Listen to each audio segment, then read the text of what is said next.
I did an interview earlier today, and some people say it sounds like silver pumping, but it's not.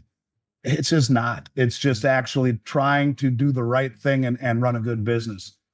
And people, the higher the metal goes or the scarier the world gets, only reinforces people's mentality for ordering it in the first place. And I believe every word I say to you. I believe in my soul. So hopefully people will take me at face value on that.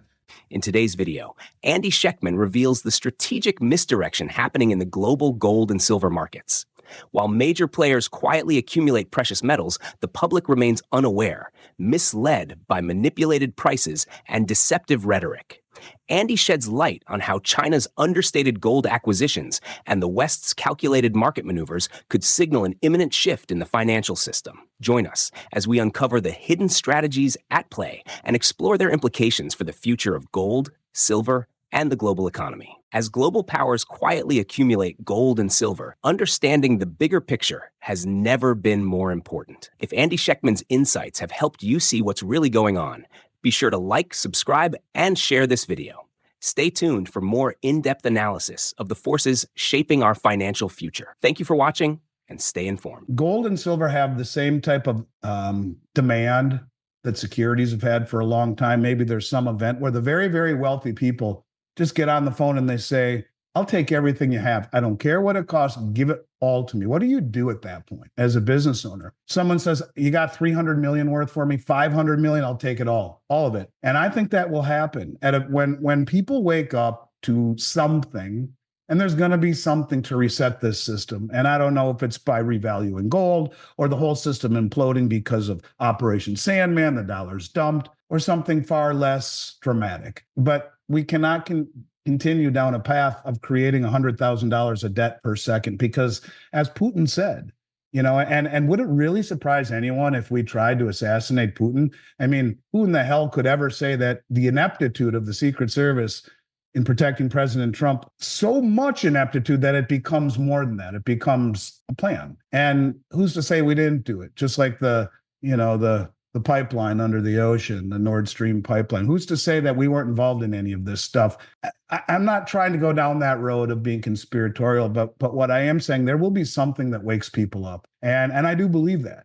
And if and when there is a wake-up call, I think very quickly it goes from being calm to chaos, just like that. And it happens in a point where 1 or 2 or 3 wealthy people can blow up this entire industry. Literally, $1 billion, there would be nothing left on any online company in America. And when you realize that, everyone is ordering product from around the globe, how fast can that shut off? I don't know. I'm just simply saying to wait for confirmation is the dumbest thing you could ever do if that's what your intentions are. And maybe it's not even people waiting for confirmations. It's more a statement that I think by the time the public realizes that you and I have been right for a long time, just way early, there's a high probability you won't get product. And I say that from witnessing this happen when no one wanted gold, where the mints run out of product for whatever reason, and there's nothing left. And then you put into into the equation possibilities of war and supply chains being shut off and, being more of a protectionist environment. All of these countries who are selling gold to the West, maybe they're saying, now we're going to keep it for ourselves. People talk about nationalizing the mines. What about nationalizing the mints? What about nationalizing the country's assets? If Zoltan Pozar is right, and this is about he or she who has the commodities wins, at some point that has to happen. So I guess I'm saying that I don't think this will be something that we comment on week after week where it's rising premium as much as it goes from 0 to 100 miles an hour. I would say there's a higher probability in this environment. And I would say, if people could raise their hands watching this video and I would say, how many people think that there will be something that shocks people between now and the end of the year before the election? How many people do you think, Chris, would raise their hands out of 10? 8, 9, 10? Or less? I don't know. I think it might be all of them. So when you talk about premium, yeah, it's as good as it's been for the last couple of years. It's up a little bit, but Silver Eagles are still basically as cheap as they've been in 4 years, as is junk silver, and availability as good as it's been in 4 years. And it makes zero sense to me at a time when ETFs in China are up 85, 90%. But here it's like the people in the West, because of the media that doesn't tell us what's happening, are being led to the pen with the rest of the sheep. And that's the truth. And I try so hard to be passionate about this stuff so you can take the fact out of the equation that I own a metals company. Because I did an interview earlier today, and some people say it sounds like silver pumping, but it's not. It's just not. It's just actually trying to do the right thing and run a good business. A lot of people think they have to be mutually exclusive, but I do believe, Chris, there will come a time where it goes from 0 to 100, where there's such large sales by people who are so scared that the premiums go parabolic. And that's why they say there's no bull market like a metals bull market, because if in that environment, who the hell is going to sell back into dollars for a huge profit? For what? And people, the higher the metal goes or the scarier the world gets, only reinforces people's mentality for ordering it in the first place. So yeah, that's when the secondary market's gone. And if you're only reliant upon the U.S. and the Canadian Mint and a handful of domestic refineries, good luck. So yeah, it's a good time to buy it now. Premiums are attractive, and it for the life of me, I don't understand that.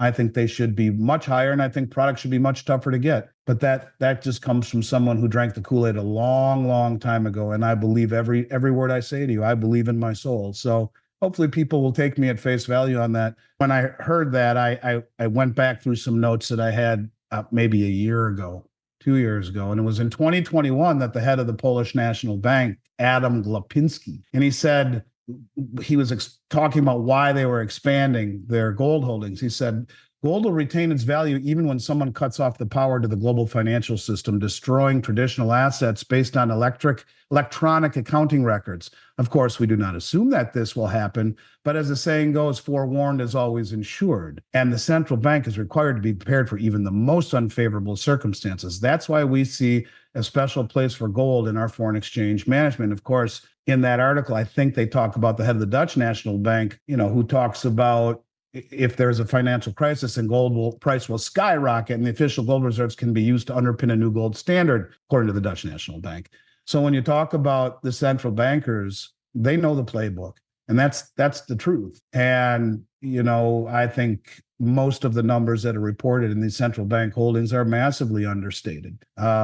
But that's okay. It's still quite obvious that they are the ones that have been leading the charge in gold's rise. I don't know how much investor demand really factors into it in North America. I really don't, because quite frankly, I've never in 34 years seen a period of time where, anything more than 1% is invested in metals. And as Rick says, it's 0.5% or less. So what happens if it's 5% or 10% or an allocation on average of 10%? Is that really that outlandish when all hell is breaking loose? Well, that's a 20-fold increase then if Rick is right. So what does that do to the supply demand numbers? What does that do to the availability? This has been an industry where getting product for many, many times in my career has been very challenging in a period of time where, no one's buying it really. So yeah, I think it's interesting. This is misdirection. The smart people misdirect everyone else with rhetoric, with price, and with what's happening in other markets. And at the same time, that leaves them unfettered access to accumulate without being crowded out of the trade, without being outed, if you will, for what they're intending to do. So yeah, those numbers, I bet they're much higher than what they say. It's like you and Vince talking about the silver concentrate in Doré that has been purchased in Latin America. All of that has been done so as to not trade off of an exchange, to not move the price. How much of that is done around the world in gold and silver? I don't know. But I would simply say that when you have the head of the IMF come out and say that China is well understating the amount of gold that they're buying, when you have, the import-export data, when all the banks are going through, I think in the UK, they have to use the banks or whatnot to go through the export data to the refineries or to the end user, it shows that China did not stop buying for 2 months in a row, as we knew that they didn't. And it's interesting, they turned down the premium on the Shanghai exchange for gold, not on silver, but make the West price slightly higher than Shanghai to make people think, yeah, they stopped buying gold. Yeah, that's real. But they didn't. And look at the effect that it had. But here we are, right back up again. So yeah, I think this is a trend that will continue until something breaks, and then it accelerates. If this is really true, where they are trying to misdirect, they are trying to accumulate, it wouldn't do them any good to be forthright about their accumulation. It wouldn't do them any good to to be very honest about it. And especially if we revalue gold and it underpins a new system. I mean, it's funny because no one talks about, how much gold does the US have? Where did the gold go from the Ukraine, the 12 billion that they sold? Where did Gaddafi's gold go and his silver? Where did Hussein's gold go? I mean, where did it all go? Do we have it? Did we confiscate it while we were there? Are our numbers right? Who knows? We don't tell. So to expect any of the numbers that these central banks are telling, it's probably all fugazi, but probably much higher than what they're actually saying. As global powers quietly accumulate gold and silver, understanding the bigger picture has never been more important. If Andy Schectman's insights have helped you see what's really going on, be sure to like, subscribe, and share this video. Stay tuned for more in-depth analysis of the forces shaping our financial future. Thank you for watching, and stay informed.